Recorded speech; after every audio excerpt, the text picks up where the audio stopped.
Right now, Pittsburgh's best sports show is about to begin. Call us or tweet us. We've got things to talk about on the Nightly Sports Call. All right, Ken, thanks very much. Good evening, everyone, and welcome to another edition of the Nightly Sports Call right here on the Bordas and Bordas hotline. Bob Pompeani, Gene Collier. We'll be taking your calls until 11 o'clock. 412-575-2600 is the number to call. Twitter is at KDPomp, at Gene Collier. And we'll start with what just happened over there at PNC Park, where the Pirates lost 3-0.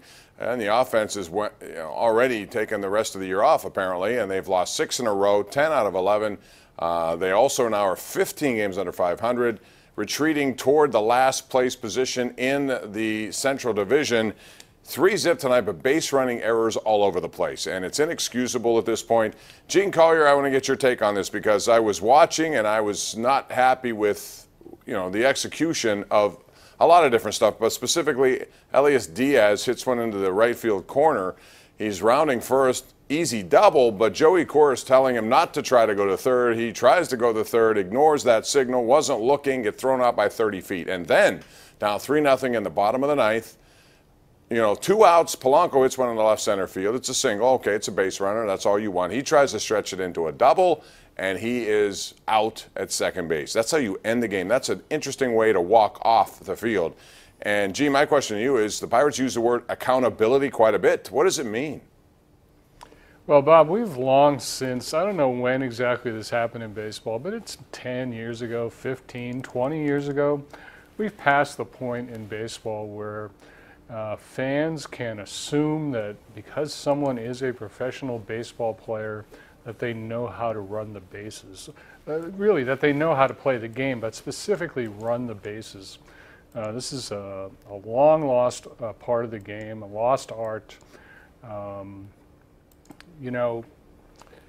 don't know what to say about it other than that I can recount for you a conversation I had with Neil Huntington earlier in the year, in which he told me that the Pirates, and this is not only happening with the Pirates, this is epidemic throughout baseball, but he said that the Pirates spend more time teaching the game at the major league level than they ever have before. That means more people are coming to the game essentially not knowing how to play it.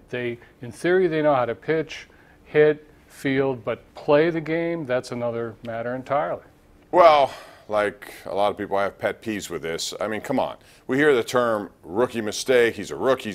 First of all, base running, you've been playing baseball your whole life. It's not that difficult to look at your third base coach when you are heading to second, looking if you should go to third. It's just a fundamental thing that should have been taught years and years ago. The other pet peeve of mine is, again, I was watching tonight. I was over at the PNC Park. I wanted to see how their attitude was in this. And I got the feeling that it was a mail-in case. I'm sorry, that's the only thing I could look at. Again, ground balls hit the first or hit the second or hit the third, and everybody's just jogging everything out. I'm sorry, Gene. At some point, you got to run to first base, don't you? No, and everyone seems to make excuses for it. Are you watching a lot of baseball? I am, but I don't understand it. It's not that much to. It's not that much to expect a guy to run. You don't have to run to first anymore, Bob. Nobody. That accountability. I guess that's what you're asking. I'm asking for accountability on fundamental stuff. There is no accountability at the major league level, particularly when a pitcher hits a ground ball. They don't have to run, and that's been going on too for 30 years. That part of the game has gone away. No one's accountable really for anything. All right, well, so everyone who's responsible gets 4-year extensions. I guess that's how it's going to go. Anyway, let's talk about the Steelers because they won 26-9, and they look good, certainly better than week 1, but they're still not at their efficiency, their peak efficiency. I think that's coming in time. But, Gene, it was nice to see because their offense, Bryant, Bell got better. Offensive line still not opening holes the way I would like to see, and I think that's still going to get better. Defense was pretty good, even though it was Casey Kasem back there at quarterback. I always say that when I think of Case Keenum, but they got a break with no, Bradford, that's for sure. But at the same time, I think they're doing pretty good stuff, even though they're not at their best. Your take for a 2-0 beginning? Well, I think they're pretty unimpressive for being 2-0. I mean, I know that, like as Ben likes to say, this isn't college football, and I agree with that 100%. All you're supposed to do in this game is win. That said, I don't think they're anywhere near as good as they can be.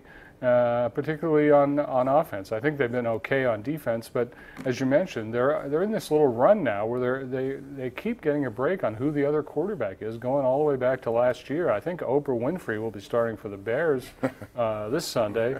You know, I think they're okay. I mean, 2-0. I mean, you can't be better than that. But you know, do they look really impressive? No, they do not to me.